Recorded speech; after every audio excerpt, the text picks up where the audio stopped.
I mean, you see somebody doing something and you think that, well, if they're doing something and they're getting these results, which may be real or perceived by you, you have no idea really, unless you really dig into somebody's operation, which who has the time for that? Because we barely have the time to do what we do for our own operations. So, but if you let it, it will dictate your management decisions because you see what they're doing and you want to try and apply that on your place, but there's so much context missing.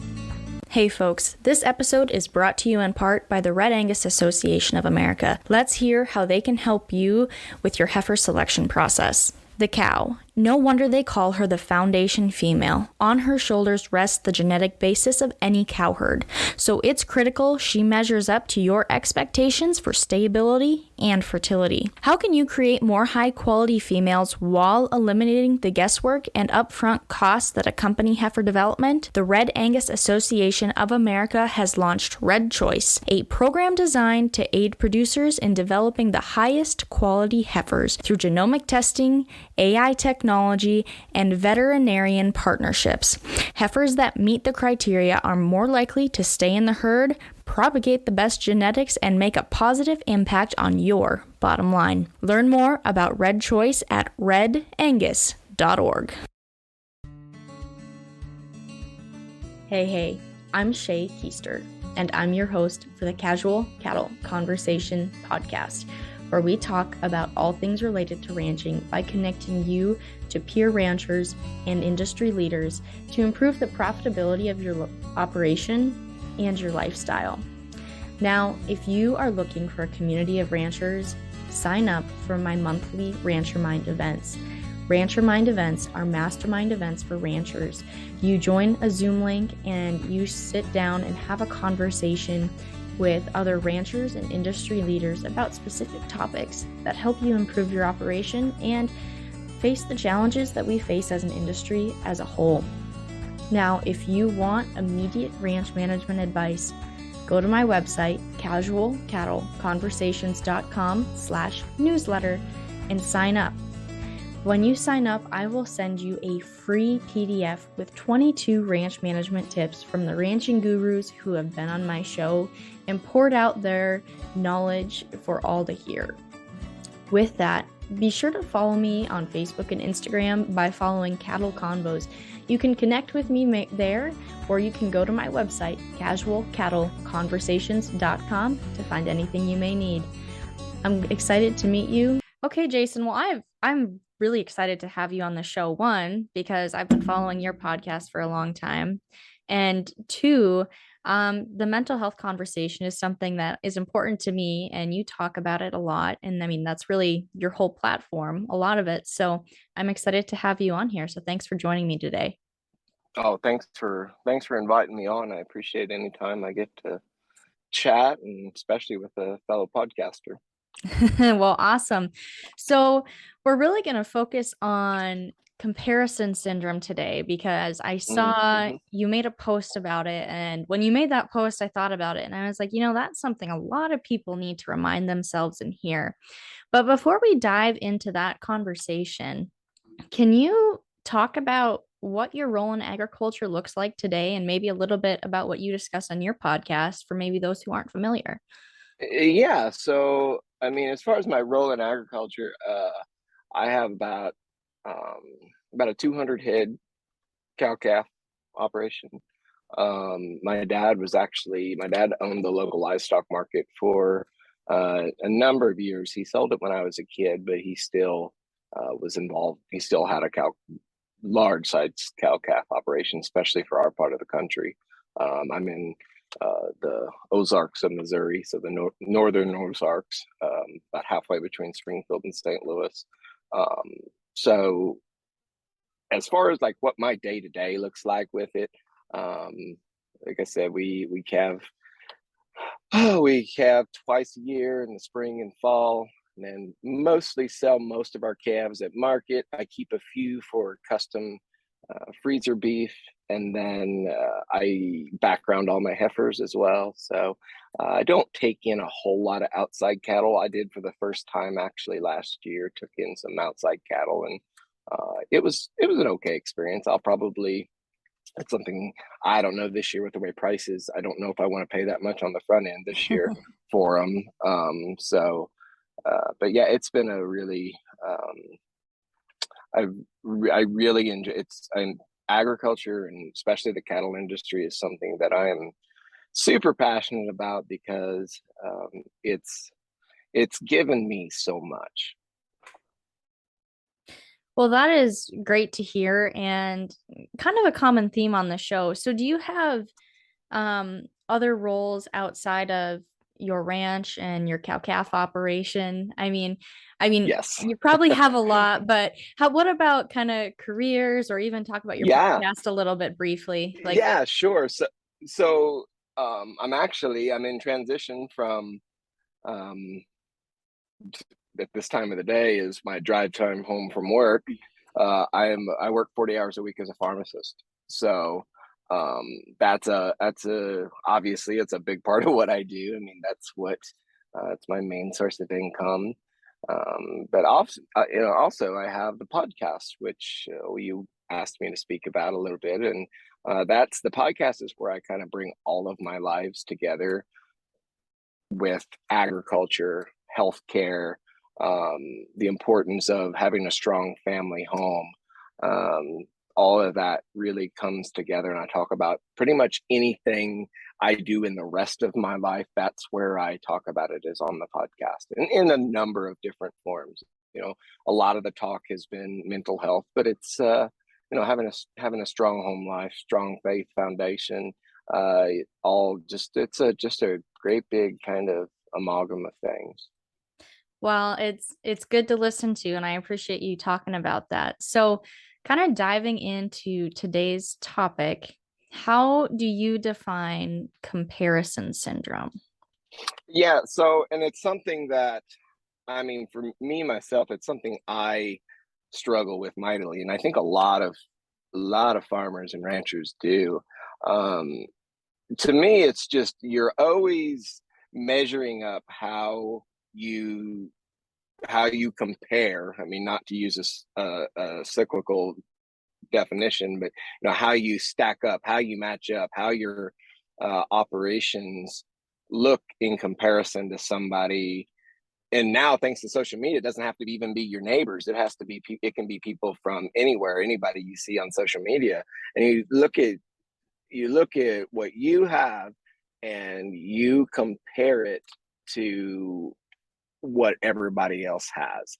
And it can be a huge source of internal stress because you you have your whole story, but you just have a fragment of somebody else's story, and you have no idea what the day to day goes through of anybody. And I have yet to meet anybody who I would trade problems with.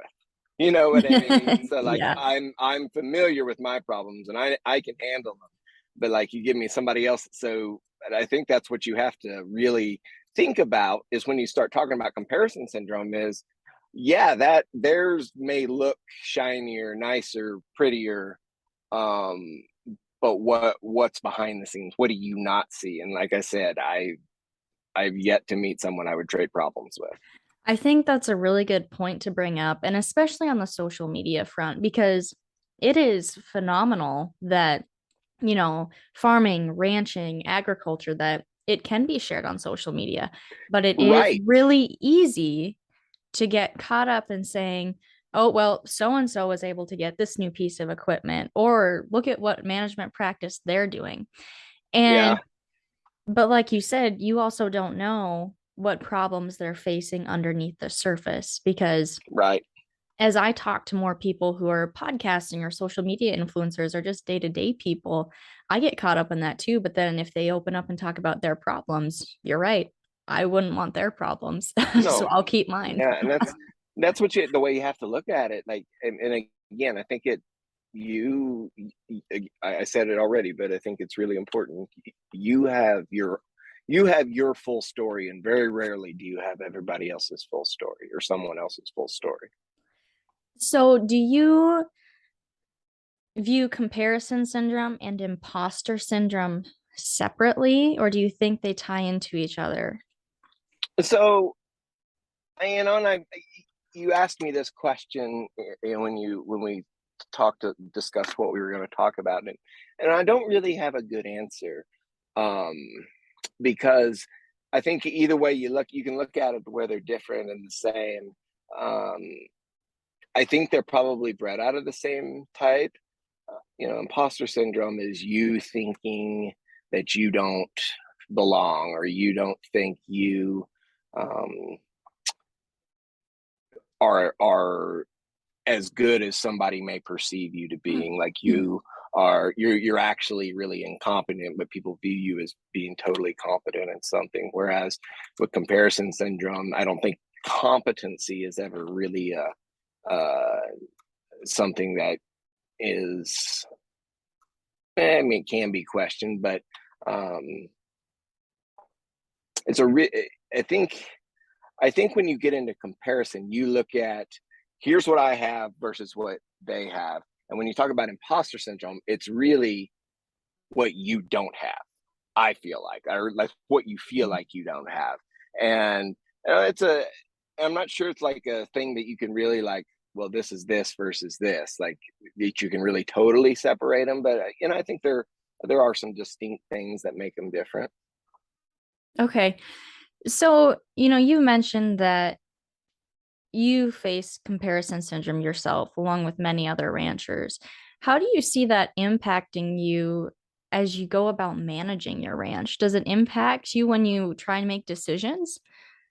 Sure. Like, I mean, you see somebody doing something and you think that, well, if they're doing something and they're getting these results, which may be real or perceived by you, you have no idea really, unless you really dig into somebody's operation, which who has the time for that? Because we barely have the time to do what we do for our own operations. So, but if you let it, it will dictate your management decisions, because you see what they're doing and you want to try and apply that on your place, but there's so much context missing, so much context. And I know that for me, like, that's a big part of, for me, I would like to be more, have a more mindful grazing operation, right?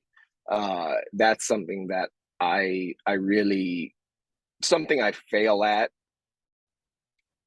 that I really like. That would be some, if I could say one thing I would be able to improve on to improve my overall operation, would be my grazing.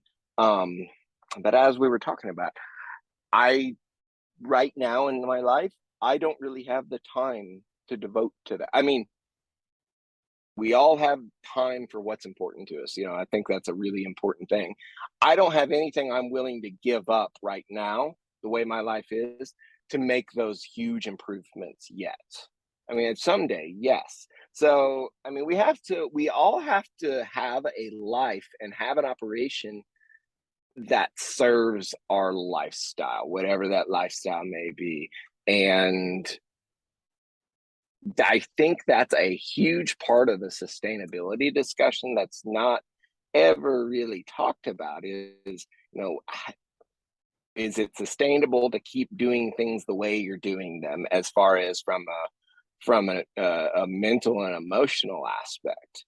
Um, I know for a long time we were putting in all kinds of inputs, and we were getting really big, heavy weaning weights and calves, but um, and I found out that being able to step back and kind of let cows do things a little bit more naturally, not put the inputs into them as much as I once did, that's a really sustainable way of me doing things, because I don't put a lot of input as far as dollars into them. Sure, they don't wean as heavy, but my enjoyment out of it is much better. And I think that's what, again, enjoyment is something you better enjoy it, or else you're not going to want to keep, who wants to keep doing something that they don't enjoy? So you have to do things in a way where you can enjoy them. And me, and I'll say I have an outside source of income, but I really hard not to subsidize the cattle, my cattle business. So sometimes I supplement it, sure, but like I try to not make decisions that are like that I'm subsidizing it and paying for something that it couldn't upheld on its own. I think a lot of people, and I'm guilty of not staying true to that always. But yeah, trying to just let it take care of itself as much as possible. Let nature do its work as much as possible. Hey folks, let's hear from our friends at Neogen. You are working to preserve the ground for the next generation. Shouldn't your cow herd be built for the future too? Neogen is the industry leader in beef cattle genomic testing. They are proud to have brought the first genomic profile to the market, and this is called Igenity Beef. Igenity Beef is a genomic test that provides commercial cattle producers easy to understand data to make genomic selections to advance their herd with each generation. Igenity Beef is designed for crossbred commercial cattle, utilizing the herd's very own DNA to predict genetic merit in your herd. Igenity Beef provides 17 critical traits on a 1 through 10 scale that aids in selection and management of commercial females and provide marketing opportunities to build your herd for the next generation. To learn more about how Igenity Beef can aid you in selection, management, and marketing opportunities of each calf crop and your herd, go to neogen.com or call 877-443-6489. Again, that is neogen.com. I think you're the first person who I've ever heard tie into like the health side of sustainability. Like, is your operation sustainable for you from a health standpoint? I don't think I've ever heard that tied into it. I've heard it from an entrepreneur perspective and a business perspective, which ranches are businesses, but we still are so bad about reminding ourselves of that. So I appreciate you bringing that up. Yeah, and I think I really think it's to me, it's the biggest part of it. Like the personal human health side of it is the most important side. Um, it's You have to enjoy it, and I know like a lot of times ranchers especially they're really bad about glorifying the hard parts and like wearing the hard stuff as a badge of honor. And I again, that's not a sustainable way of living. I heard Dave Pratt say that one time. Dave Pratt is the former owner of Ranch Management Consultants, who they put on the Ranching for Profit schools, and he said we would talk about people who like, well, I've went 14 years without a vacation and been here all this. We don't take any time off, and like, how sad is that? Like, how sad is it that it is if you were to leave for any sort of time or take any time away from it, that it would all crumble apart. Uh, that that is the definition of insustainability. It is. I mean, there's a lot more to sustainability than just what we've talked about before. So, kind of shifting gears, so say ranchers have already fallen into this comparison syndrome. I don't want to say supposedly, like as humans, we all naturally compare. Sure, right, of course. How many times were you told to compare and contrast in elementary school? Like comparison Right, is just yeah. a part of us. So if we are in this comparison syndrome stage, what are some suggestions you have to kind of be more mindful and pull ourselves out of that? So I use this example. I use this in a lot of my talks actually. I've had the chance to give quite a few breakouts and keynotes at events, and I use this place. And there's this place I drive by every day on my way to work. In fact, it's as I sit here, it's just down the road, right down here. And this place is immaculate, right? It's got pipe fence all the way around. It's got all the fence lines are beautifully manicured. It's got just incredible equipment. It's got an amazing head shoot. It's just beautiful, right? It lays so pretty. Um, as I remember, I know time and time again, there was a time I like, man, that place is so nice. I find myself like, man, my place doesn't look that good, or the things Mhm. that we do. And then one day it hit me. I was driving down the interstate. And I was like, wow, this guy has an interstate running through his right in front of his place, right? Like I mean, it's not just me looking at his place, it's everybody that comes down Interstate 44, which is a very busy road. Look at it constantly. It's always has eyes on it. My place is back in the woods. I mean, nobody comes back there unless you're family. It's so to what I'm trying to say here with that is, again, would we really want to switch problems with somebody? Would we really want to change the way our lives are? How we take the way we live our lives for granted so much. And again, I'm so guilty of this too. And I'm not talking at this like this is the way you should do it. No, I should listen to my own advice, because the reason I talk about the things I do is because I'm guilty of them. And I think for me, when I realized, like, man, I would never trade places with this guy, no matter how great it looks. And it's not like my place looks bad; it doesn't. It looks great. Um, we just have some older stuff around, which is fine. But when I realized, like, man, I would never trade places with him, because I would never want to have to have everybody looking at my place all the time. So I think that's like when we step back and are sort of super mindful of like our real intentions, and what are we doing, and what it takes, and what our actual life allows for us. Um, yeah, it can make a big change.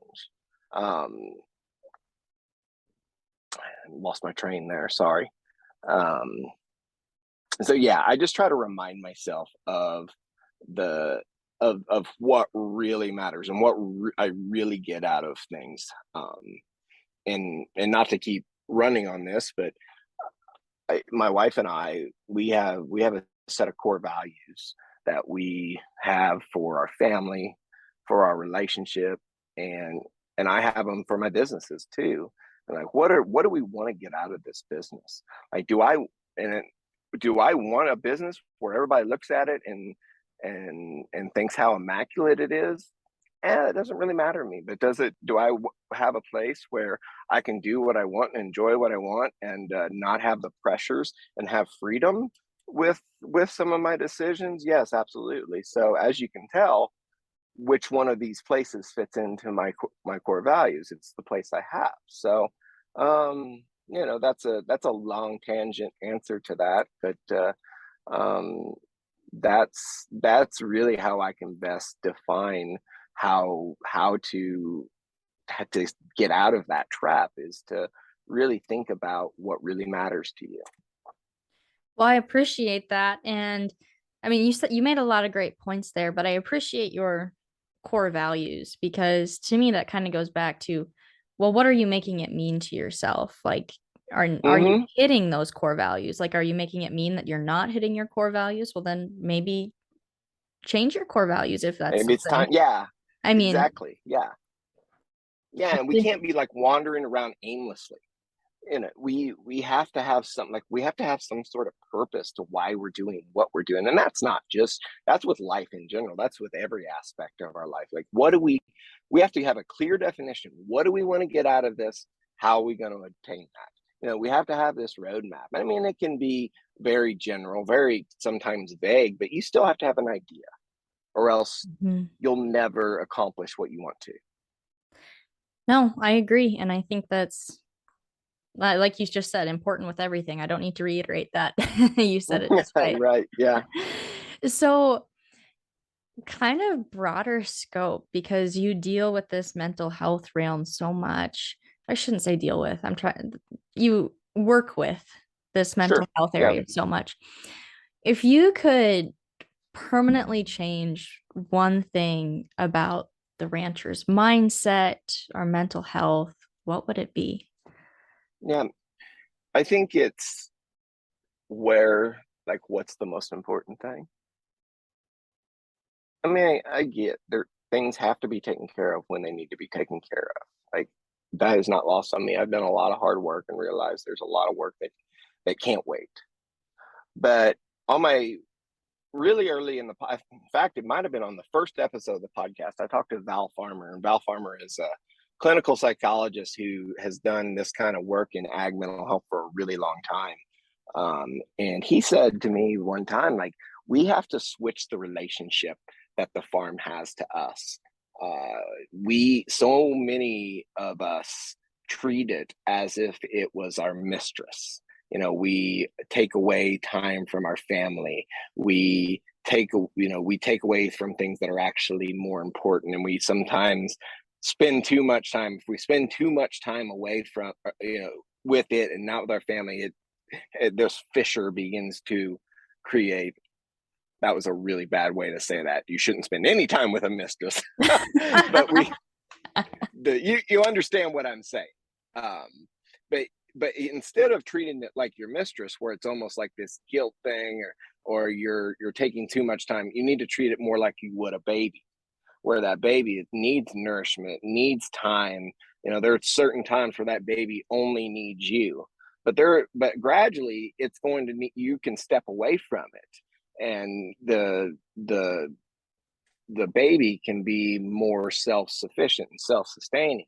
And that's kind of the way we have to see our operations in the same way. Like, how many of us just spend all that time, spend all the free time, don't do anything away from it, make ourselves a slave to it, take away the family time from, and instead, how could we change if we applied that same logic and giving it the nourishment it needs when it needs it? And sometimes that's a super busy job. Sometimes that's a lot.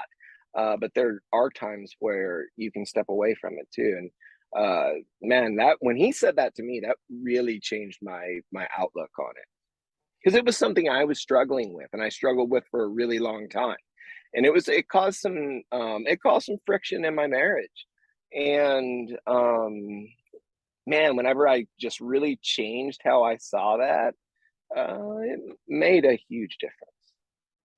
Well, thank you for sharing that. So, as we kind of wrap up today, do you have any resources that people can turn to if they are ready and wanting to make that change in their mindset or mental health? Yeah, so I've got a really a comprehensive list of mental health resources on my page, agstateofmind.com/mental health resources.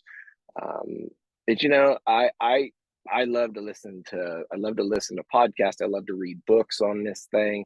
A couple of the books that have really been my go-to in this mindset thing have been Can't Hurt Me by David Goggins, and Atomic Habits by James Clear. Those books have, as far as resources that I apply on a daily basis, those two are the ones that I would probably cite that I use the most on a day-to-day basis. Well, thank you very much for being on the show, Jason. It was great to have you on. Well, thank you for having me. I appreciate the time. Thank you again to our friends at Red Angus for sponsoring this episode. Value-added programs are on the rise in the beef industry. As input costs increase and margins remain tight, enterprising producers are exploring new ways to improve their return on investment and open doors to new marketing avenues. The Red Angus Feeder Calf Certification Program, the most mature value-added program in the beef industry, is expanding and helping more producers earn premiums on their calves. The FCCP combines three important components into a single value-added program: genetics, source, and age verification. Cattle producers recognize the value of the yellow FCCP tag and continue to see market-topping premiums for a minimal investment by enrolling their Red Angus sired calves. And for those producers who seek age and source verification but are lacking the Red Angus sired component, be sure to check out the Allied Access Program, which is eligible to age and source verify every calf born in the U.S., regardless of breed. For more information on Red Angus value-added programs and the FCCP, please visit redangus.org. And that's a wrap on that one, folks. Thank you for tuning in today and joining in on the conversation. Be sure to take this a step further and take the advice you learned and implement it on your operation. If you want to have a conversation about it, head over to my social media and send me a DM by following @CattleConvos and connecting with me there. Have a great day.